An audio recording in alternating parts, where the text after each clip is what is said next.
ಮಿತ್ರರೇ ನಮಸ್ಕಾರ. ಮಿತ್ರರೇ, ಫೆಬ್ರವರಿ 5ನೇ ತಾರೀಕು ದೆಹಲಿಯಲ್ಲಿ ಚುನಾವಣೆ ನಡೆಯುತ್ತೆ. 8ನೇ ತಾರೀಕು ಫಲಿತಾಂಶ ಕೂಡ ಪ್ರಕಟಗೊಳ್ಳುತ್ತೆ. ಹೀಗಾಗಿ ದೆಹಲಿಯ ಚುನಾವಣಾ ಕಾವು ದಿನೇ ದಿನೇ ಏರೋದಕ್ಕೆ ಶುರುವಾಗಿದೆ. ನಿಮಗೆಲ್ಲ ಗೊತ್ತಿರುವ ಹಾಗೆ ಈ ಚುನಾವಣೆ ಆಮ್ ಆದ್ಮಿ ಪಕ್ಷಕ್ಕೆ, ಅದರಲ್ಲೂ ಮುಖ್ಯವಾಗಿ ಕೇಜ್ರಿವಾಲ್ ಪಾಲಿಗೆ ಮಾಡು ಇಲ್ಲವೇ ಮಡಿ ಅನ್ನುವಂತಹ ಚುನಾವಣೆ. ಅದಕ್ಕೋಸ್ಕರವಾಗಿ ಕೇಜ್ರಿವಾಲ್ ಯಾವ ದಿನ ಸಿಎಂ ಸ್ಥಾನಕ್ಕೆ ರಾಜೀನಾಮೆ ಕೊಟ್ಟರೋ ಆ ದಿನದಿಂದಲೇ ಕೂಡ ಚುನಾವಣೆಗೆ ಸಿದ್ಧತೆಯನ್ನು ಆರಂಭಿಸಿದ್ದಾರೆ. ಅವರಿಗೆ ಗೊತ್ತು, ಈ ಚುನಾವಣೆಯನ್ನ ಸೋತಿದ್ದೆ ಆದ್ರೆ ನಾನು ರಾಜಕೀಯವಾಗಿ ಬಹಳ ದೊಡ್ಡ ಹಿನ್ನಡೆಯನ್ನು ಅನುಭವಿಸ್ತೀನಿ. ಹೀಗಾಗಿ ದೆಹಲಿಯನ್ನ ಶತಾಯಗತಾಯ ಗೆಲ್ಲಲೇಬೇಕು ಅಂತ ಕೇಜ್ರಿವಾಲ್ ನಾನಾ ರೀತಿಯ ರಣತಂತ್ರಗಳನ್ನು ಮಾಡ್ತಾ ಇದ್ದಾರೆ. ಈಗಾಗಲೇ ಫ್ರೀ ಬೀಸ್ ಅನ್ನು ಅವರು ಘೋಷಣೆ ಮಾಡಿದ್ದಾರೆ. ಗ್ಯಾರಂಟಿಯ ಮೂಲಕವಾಗಿ ದೆಹಲಿಯನ್ನ ಗೆಲ್ತೀನಿ ಅಂತ ಕೇಜ್ರಿವಾಲ್ ಕನಸು ಕಾಣ್ತಾ ಇದ್ದಾರೆ. ಮಿತ್ರರೇ, ಇಷ್ಟು ದಿನ ನನ್ನ ದೆಹಲಿಯ ಸ್ನೇಹಿತರಿಗೆ ಕರೆ ಮಾಡದಂತಹ ಸಂದರ್ಭದಲ್ಲಿ ಅವರು ಒಂದೇ ಮಾತು ಹೇಳ್ತಾ ಇದ್ರು, ಕೇಜ್ರಿವಾಲ್ ತುಂಬಾ ಸ್ಪೀಡ್ ಹೋಗ್ತಾ ಇದ್ದಾರೆ. ಬಿಜೆಪಿ ಆಗಲಿ ಕಾಂಗ್ರೆಸ್ನವರಾಗ್ಲಿ ಕೇಜ್ರಿವಾಲ್ ಸ್ಪೀಡ್ಗೆ ಮ್ಯಾಚ್ ಮಾಡೋದಕ್ಕೆ ಆಗ್ತಾ ಇಲ್ಲ. ಕೇಜ್ರಿವಾಲ್ ಗೆದ್ದೇ ಗೆಲ್ತಾರೆ, ಆದ್ರೆ ಕಳೆದ ಬಾರಿಯ ಅಂತರ ಬರೋದಿಲ್ಲ ಅಷ್ಟೇ ಅಂತ ಅಲ್ಲಿನ ಮಾಧ್ಯಮ ಮಿತ್ರರು ಹೇಳ್ತಾ ಇದ್ರು. ಆದ್ರೆ ಈಗ ಅವರೇ ಹೇಳ್ತಾ ಇದ್ದಾರೆ, ಇಲ್ಲ, ಸ್ವಲ್ಪ ಪರಿಸ್ಥಿತಿ ಬದಲಾಗ್ತಾ ಇದೆ. ಬಿಜೆಪಿಯಲ್ಲಿ ದೊಡ್ಡ ದೊಡ್ಡ ಡೆವಲಪ್ಮೆಂಟ್ಗಳಾಗೋದಕ್ಕೆ ಶುರುವಾಗಿದೆ. ಕಾಂಗ್ರೆಸ್ ಕೂಡ ಸ್ವಲ್ಪ ಹೆಚ್ಚು ಎನರ್ಜಿ ಹಾಕಿ ಕೆಲಸ ಮಾಡೋದಕ್ಕೆ ಶುರು ಮಾಡಿದೆ. ಇದು ಆಮ್ ಆದ್ಮಿ ಪಕ್ಷಕ್ಕೆ ಸ್ವಲ್ಪ ಭಯ ಹುಟ್ಟಿಸಿದೆ. ಇದು ಹೇಗೆ ಗೊತ್ತಾಗ್ತಾ ಇದೆ ಅಂತಂದ್ರೆ, ಕೇಜ್ರಿವಾಲ್ ಬಳಿಯಲ್ಲಿ ಮೊದಲಿದ್ದಂತಹ ಆತ್ಮವಿಶ್ವಾಸ ಈಗ ಕಾಣೋದಕ್ಕೆ ಸಿಗ್ತಾ ಇಲ್ಲ. ಅವರಿಗೆಲ್ಲೊಂದು ರೀತಿಯಲ್ಲಿ ಆತಂಕ ಉಂಟಾಗ್ತಾ ಇದೆ. ಮೊದಲು ಅವರ ಹಾವಭಾವ ಹೇಗಿತ್ತು ಕೇಳಿದ್ರೆ, ನಾನು 100% ಗೆಲ್ತೀನಿ, ನಾನು ಮತ್ತೆ ಮುಖ್ಯಮಂತ್ರಿ ಆಗ್ತೀನಿ, ಇದನ್ನ ಅವರ ಆಪ್ತರ ಬಳಿಯಲ್ಲಿ ಕೇಜ್ರಿವಾಲ್ ಹೇಳ್ಕೊಳ್ತಾ ಇದ್ರಂತೆ. ಆದ್ರೆ ಈಗ ಕೇಜ್ರಿವಾಲ್ಗೆ ಅನಿಸ್ತಾ ಇದೆ, ಎಲ್ಲೊಂದು ಕಡೆಯಲ್ಲಿ ಸೋಲಾಗ್ಬಿಡಬಹುದಾ, ನಾವು ಸರಳ ಬಹುಮತವನ್ನ ರೀಚ್ ಆಗೋದು ಕಷ್ಟ ಆಗಬಹುದಾ ಅಂತ ಕೇಜ್ರಿವಾಲ್ಗೆ ಅನಿಸೋದಕ್ಕೆ ಶುರುವಾಗಿದೆಯಂತೆ. ಯಾಕೆ ಹೀಗೆ ಅನಿಸ್ತಾ ಇದೆ ಅಂತಂದ್ರೆ, ಮಿತ್ರರೇ, ಬಿಜೆಪಿಯಲ್ಲಿ ಒಂದು ಮಹತ್ವದ ಬೆಳವಣಿಗೆ ಆಗಿದೆ. ಹರಿಯಾಣವನ್ನ ಬಿಜೆಪಿ ಸೋಲುತ್ತೆ ಅಂತ ಎಲ್ಲರೂ ಕೂಡ ಅಂದುಕೊಂಡಿದ್ರು. ಆದ್ರೆ ಹರಿಯಾಣವನ್ನ ಬಿಜೆಪಿ ಗೆದ್ದುಕೊಳ್ತು. ಮಹಾರಾಷ್ಟ್ರದಲ್ಲೂ ಕೂಡ ಎಲ್ಲರ ಭಾವನೆ ಅದೇ ಆಗಿತ್ತು, ಮಹಾರಾಷ್ಟ್ರವನ್ನ ಗೆಲ್ಲೋದಕ್ಕೆ ಸಾಧ್ಯ ಇಲ್ಲ ಅಂತ ಬಹುತೇಕರು ಮಾತನಾಡ್ಕೊಳ್ತಾ ಇದ್ರು. ಆದ್ರೆ ಮಹಾರಾಷ್ಟ್ರದ ಗೆಲುವು ಯಾರು ಊಹಿಸದಂತ ರೀತಿಯಲ್ಲಿ ಆಯಿತು. ಮಹಾರಾಷ್ಟ್ರದಲ್ಲಿ ಬಿಜೆಪಿ ಅಭೂತಪೂರ್ವವಾದಂತಹ ಜಯ ದಾಖಲಿಸಿತು. ಈ ಎರಡೂ ಜಯದ ಹಿಂದೆ ಒಂದು ಫ್ಯಾಕ್ಟರ್ ದೊಡ್ಡ ಮಟ್ಟದಲ್ಲಿ ಕೆಲಸ ಮಾಡಿತ್ತು. ಈಗ ಅದೇ ಫ್ಯಾಕ್ಟರ್ ದೆಹಲಿಯಲ್ಲೂ ಕೂಡ ವರ್ಕೌಟ್ ಆಗುವಂತಹ ಲಕ್ಷಣಗಳು ಕಾಣಿಸ್ತಾ ಇದೆ. ಇದು ಕೇಜ್ರಿವಾಲ್ ಅವರನ್ನ ನಿದ್ದೆಗೆಡಿಸಿದೆ. ಹಾಗಾದ್ರೆ ಏನದು ಮಿತ್ರರೇ? ದೆಹಲಿಯಲ್ಲಿ ಕೇಜ್ರಿವಾಲ್ಗೆ ಅಷ್ಟೊಂದು ಭಯ ಹುಟ್ಟಿಸಿದಂತಹ ಬಿಜೆಪಿಯ ತಂತ್ರಗಾರಿಕೆ ಏನು? ಇನ್ನೊಂದು ಕಡೆಯಲ್ಲಿ ಉತ್ತರ ಪ್ರದೇಶದಿಂದ ಒಂದು ಸುದ್ದಿ ಇದೆ. ಕಳೆದ ಬಾರಿ ಲೋಕಸಭಾ ಚುನಾವಣೆ ನಡೆದಂತಹ ಸಂದರ್ಭದಲ್ಲಿ ಬಿಜೆಪಿ ಉತ್ತರ ಪ್ರದೇಶದ ಫೈಜಾಬಾದ್ ಲೋಕಸಭಾ ಕ್ಷೇತ್ರವನ್ನು ಕಳೆದುಕೊಂಡಿತ್ತು. ಫೈಜಾಬಾದ್ ಲೋಕಸಭಾ ಕ್ಷೇತ್ರ ಬಿಜೆಪಿಗೆ ಒಂದು ರೀತಿಯಲ್ಲಿ ಬಹಳ ಮುಜುಗರಕ್ಕೂ ಕೂಡ ಕಾರಣ ಆಗಿತ್ತು. ಯಾಕೆ ಕೇಳಿದ್ರೆ, ಅದು ಅಯೋಧ್ಯೆ ಬರುವಂತಹ ಕ್ಷೇತ್ರ.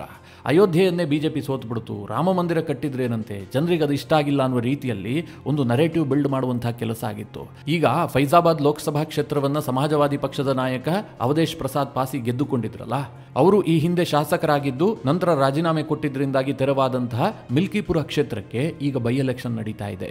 ಬಿಜೆಪಿ ಇದನ್ನ ಬಹಳ ಸೀರಿಯಸ್ ಆಗಿ ಪರಿಗಣಿಸಿದೆ. ಸ್ವತಃ ಯೋಗಿ ಆದಿತ್ಯನಾಥ್ ತನ್ನ ಪಕ್ಷದ ಕಾರ್ಯಕರ್ತರಿಗೆ, ಮುಖಂಡರಿಗೆ ಹಾಗೂ ಸಚಿವರಿಗೆ ಕಟ್ಟಪ್ಪಣೆಯನ್ನ ಮಾಡಿದ್ದಾರೆ. ಮಿಲ್ಕಿಪುರವನ್ನ ನಾವು ಗೆಲ್ಲಲೇಬೇಕು, ಈ ಮೂಲಕವಾಗಿ ದೇಶಕ್ಕೆ ಒಂದು ಸಂದೇಶವನ್ನ ಕೊಡಬೇಕು ಅಂತ ಯೋಗಿ ಒಂದು ಕಟ್ಟಪ್ಪಣೆಯನ್ನ ಮಾಡಿದ್ದಾರೆ. ಇದು ಕೂಡ ಬಹಳ ಮಹತ್ವವನ್ನು ಪಡೆದುಕೊಂಡಿದೆ. ಅದರ ಬಗ್ಗೆಯೂ ಕೂಡ ನಿಮಗೆ ಈ ವಿಡಿಯೋದಲ್ಲಿ ಸ್ವಲ್ಪ ಡೀಟೇಲ್ ಆದಂತಹ ಮಾಹಿತಿಯನ್ನು ಕೊಡ್ತೀನಿ. ನೀವು ಈ ವಿಡಿಯೋನ ಕೊನೆವರೆಗೂ ಮಿಸ್ ಮಾಡದೆ ನೋಡಿ. ಮೊದಲಿಗೆ ಮಿತ್ರರೇ, ದೆಹಲಿ ವಿಚಾರಕ್ಕೆ ಬಂದ್ಬಿಡೋಣ. ನಿಮಗೆಲ್ಲ ಗೊತ್ತು, ದೆಹಲಿಯಲ್ಲಿ ಯಾವ ರೀತಿಯಾಗಿ ಚುನಾವಣೆ ನಡೀತಾ ಇದೆ, ಎಷ್ಟು ಜಿದ್ದಾಜಿದ್ದಿ ಇದೆ, ಬಿಜೆಪಿ ಹೇಗೆ ತಯಾರಿ ಮಾಡ್ತಾ ಇದೆ, ಆಮ್ ಆದ್ಮಿ ಪಕ್ಷ ಯಾವ ರೀತಿಯಾಗಿ ರೆಡಿ ಆಗಿದೆ, ಕಾಂಗ್ರೆಸ್ ಈ ಬಾರಿ ಆಮ್ ಆದ್ಮಿಯನ್ನ ಸೋಲಿಸೋದಕ್ಕೆ ಏನೆಲ್ಲ ಪ್ರಯತ್ನ ಮಾಡ್ತಾ ಇದೆ, ಇದೆಲ್ಲದರ ಬಗ್ಗೆ ನಾನು ಹಿಂದೆ ವಿಡಿಯೋ ಮಾಡಿ ಸಾಕಷ್ಟು ಮಾಹಿತಿಯನ್ನು ಕೊಟ್ಟಿದ್ದೀನಿ. ಈಗ ಮಿತ್ರರೇ, ದೆಹಲಿ ಚುನಾವಣೆಯ ದಿಕ್ಕು ಬದಲಾಗುವಂತಹ ಒಂದು ಬೆಳವಣಿಗೆ ನಡೆದಿದೆ. ನಿಮಗೆಲ್ಲ ಗೊತ್ತಿರುವ ಹಾಗೆ ದೆಹಲಿಯಲ್ಲಿ ಆಮ್ ಆದ್ಮಿ ಪಕ್ಷ 100 ಕಿಲೋಮೀಟರ್ ಸ್ಪೀಡ್ ನಲ್ಲಿ ಹೋಗ್ತಾ ಇದ್ರೆ, ಬಿಜೆಪಿ ಕೇವಲ 20-30 ಕಿಲೋಮೀಟರ್ ಸ್ಪೀಡ್ ನಲ್ಲಿ ಹೋಗ್ತಾ ಇತ್ತು. ಅವರೇನು ದೆಹಲಿಯನ್ನ ಅಷ್ಟು ಸೀರಿಯಸ್ ಆಗಿ ತೆಗೆದುಕೊಂಡಿದ್ದಾರೆ ಅಂತ ಯಾರಿಗೂ ಅನಿಸ್ತಾ ಇರಲಿಲ್ಲ. ಇದಕ್ಕೆ ಉತ್ತಮವಾದಂತಹ ಉದಾಹರಣೆ ಅಂತಂದ್ರೆ, ಆಮ್ ಆದ್ಮಿ ಪಕ್ಷ 70 ಕ್ಷೇತ್ರಗಳಿಗೆ ಅಭ್ಯರ್ಥಿಯನ್ನ ಈಗಾಗಲೇ ಘೋಷಣೆ ಮಾಡಿದೆ, ಬಹಳ ಹಿಂದೆಯೇ ಘೋಷಣೆ ಮಾಡಿಬಿಟ್ಟಿದೆ. ಕಾಂಗ್ರೆಸ್ ಕೂಡ ಬಹುತೇಕ ಕ್ಷೇತ್ರಗಳಿಗೆ ತನ್ನ ಅಭ್ಯರ್ಥಿಯನ್ನ ಘೋಷಣೆ ಮಾಡಿದೆ. ಆದರೆ ಬಿಜೆಪಿಯಲ್ಲಿ ಮಾತ್ರ ಅಭ್ಯರ್ಥಿಗಳನ್ನ ಘೋಷಣೆ ಮಾಡುವ ವಿಚಾರದಲ್ಲಿ ಗೊಂದಲ ಹಾಗೆ ಮುಂದುವರೆದಿತ್ತು. ಅಭ್ಯರ್ಥಿಗಳನ್ನ ಘೋಷಣೆ ಮಾಡುವಂತಹ ವಿಚಾರದಲ್ಲೂ ಕೂಡ ಬಿಜೆಪಿ ಹಿಂದುಳಿದಿತ್ತು. ಹೀಗಾಗಿ ಜನ ಏನ್ ಮಾತನಾಡ್ತಾ ಇದ್ರು ಗೊತ್ತಾ, ಬಿಜೆಪಿಗೆ ಎಲ್ಲೋ ಒಂದು ಕಡೆಯಲ್ಲಿ ಸೋಲುವ ಭಯ ಇದೆ. ಯಾಕಂದ್ರೆ ಕಳೆದ 30-31 ವರ್ಷದಿಂದ ಬಿಜೆಪಿ ದೆಹಲಿಯನ್ನ ಗೆದ್ದೇ ಇಲ್ಲ. ಹೀಗಾಗಿ ಈ ಬಾರಿ ಕೂಡ ಗೆಲ್ಲೋದು ಕಷ್ಟ ಇದೆ. ಕೇಜ್ರಿವಾಲ್ ರಂತಹ ದೈತ್ಯ ನಾಯಕತ್ವದ ಮುಂದೆ ಬಿಜೆಪಿಗೆ ಸ್ಥಳೀಯ ನಾಯಕತ್ವವೇ ಇಲ್ಲ, ಹೀಗೆಲ್ಲ ಮಾತನಾಡ್ತಾ ಇದ್ರು. ಆದ್ರೆ ಮಿತ್ರರೇ, ಕಳೆದ ಒಂದು 4-5 ದಿನದಿಂದ ದೆಹಲಿಯ ಚಿತ್ರಣ ಬದಲಾಗೋದಕ್ಕೆ ಶುರುವಾಗಿದೆ. ಕೇಜ್ರಿವಾಲ್ ಮುಖದಲ್ಲಿ ಸ್ವಲ್ಪ ಟೆನ್ಷನ್ ಕಾಣೋದಕ್ಕೆ ಶುರುವಾಗಿದೆ. ಯಾಕೆ ಕೇಳಿದ್ರೆ, ಹರಿಯಾಣದಲ್ಲಿ ಏನು ವರ್ಕೌಟ್ ಆಗಿತ್ತೋ, ಮಹಾರಾಷ್ಟ್ರದಲ್ಲಿ ಏನು ವರ್ಕೌಟ್ ಆಗಿತ್ತೋ, ಅದು ದೆಹಲಿಯಲ್ಲೂ ಕೂಡ ವರ್ಕೌಟ್ ಆಗುವಂತಹ ಲಕ್ಷಣಗಳು ಕಾಣ್ತಾ ಇದೆ. ಅದೇನು ಅಂತಂದ್ರೆ RSS ಈಗ ಅಖಾಡಕ್ಕಿಳಿದಿದೆ. ನಿಮಗೆಲ್ಲ ಗೊತ್ತೇ ಇದೆ ಮಿತ್ರರೇ, ಹರಿಯಾಣವನ್ನ ಬಿಜೆಪಿ ಗೆಲ್ಲುತ್ತೆ ಅಂತ ಯಾರೂ ಅಂದುಕೊಂಡಿರಲಿಲ್ಲ.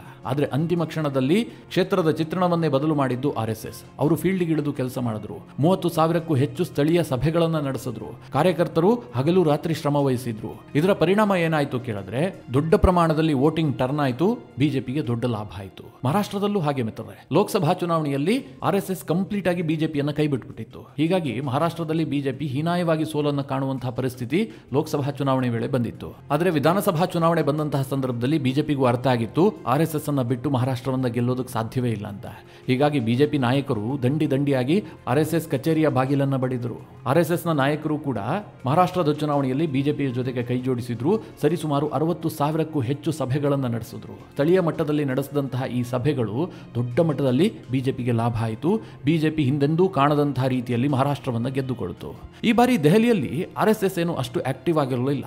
ಯಾಕೆಂದ್ರೆ ಬಿಜೆಪಿಯೇ ಆಕ್ಟಿವ್ ಆಗಿರಲಿಲ್ಲ ಅಲ್ವಾ. ಅಭ್ಯರ್ಥಿಗಳನ್ನ ಕಣಕ್ಕಿಳಿಸೋದಕ್ಕೆ ಮೀನಾಮೇಷ ಎಣಿಸ್ತಾ ಇತ್ತು. ಹಾಗೆ ಸ್ಥಳೀಯವಾಗಿ ಯಾವ ನಾಯಕರಿಗೂ ಅಷ್ಟೊಂದು ಉತ್ಸಾಹ ಇದ್ದಂತೆ ಕಂಡು ಬರ್ತಾ ಇರಲಿಲ್ಲ. ಹೀಗಾಗಿ RSS ಕೂಡ ಸೈಲೆಂಟ್ ಆಗಿತ್ತು. ಆದ್ರೆ ಮಿತ್ರರೇ, ಈಗ ಮತ್ತೆ ಬಿಜೆಪಿ ನಾಯಕರು RSS ನಾಯಕರ ಮನೆಗೆ ಹೋಗಿದ್ದಾರೆ.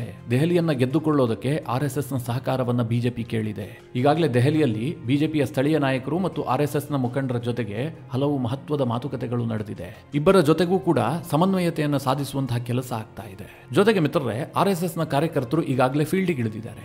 ಎಷ್ಟರ ಮಟ್ಟಿಗೆ ಕೇಳಿದ್ರೆ, ದೆಹಲಿಯಲ್ಲಿ ಒಟ್ಟು 13,000ಕ್ಕೂ ಹೆಚ್ಚು ಬೂತ್ಗಳಿದ್ದಾವೆ. ಪ್ರತಿ ಬೂತ್ನಲ್ಲೂ ಕೂಡ ಕನಿಷ್ಠ 3-4 ಸಭೆಗಳನ್ನು ನಡೆಸೋದಕ್ಕೆ RSS ನಿರ್ಧಾರ ಮಾಡಿದೆ. ಅಂದ್ರೆ ಬೂತ್ ಮಟ್ಟದಲ್ಲಿ ವಿಚಾರಗಳನ್ನು ತಲುಪಿಸಬೇಕು, ಜಾಗೃತಿ ವಹಿಸಬೇಕು.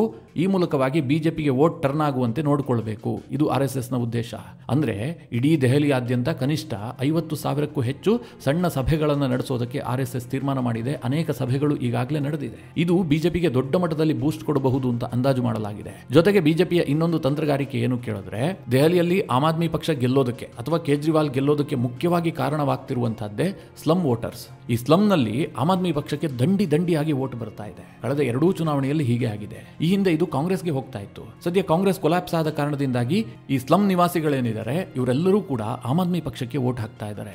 ಇದು ಒಂದು ರೀತಿಯಲ್ಲಿ ಆಮ್ ಆದ್ಮಿ ಪಕ್ಷದ ಜಯಕ್ಕೆ ಪ್ರಮುಖ ಕಾರಣ ಅಂತಂದ್ರೂ ತಪ್ಪಾಗ್ಲಿಕ್ಕಿಲ್ಲ. ಬಿಜೆಪಿ ಈಗ ಇದನ್ನ ಸ್ಟಡಿ ಮಾಡಿದೆ. ಈಗ ಸ್ಲಮ್ ವೋಟರ್ಸ್ ಅನ್ನ ಟರ್ನ್ ಮಾಡೋದಕ್ಕೆ ಬಿಜೆಪಿ ನಾನಾ ಪ್ಲಾನ್ ಗಳನ್ನು ಹಾಕೊಂಡಿದೆ. ಮುಖ್ಯವಾಗಿ Kusumpuri Pahari, Pitampura, Ashok Vihar, Mukherjee Nagar, Model Town, GTP Nagar, Old Secretariat, Mustafabad, Dilshad Garden, ಈ ಎಲ್ಲಾ ಸ್ಲಮ್ಗಳನ್ನೇ ಬಿಜೆಪಿ ತನ್ನ ಮುಖ್ಯ ಟಾರ್ಗೆಟ್ ಅನ್ನಾಗಿಸಿಕೊಂಡಿದೆ.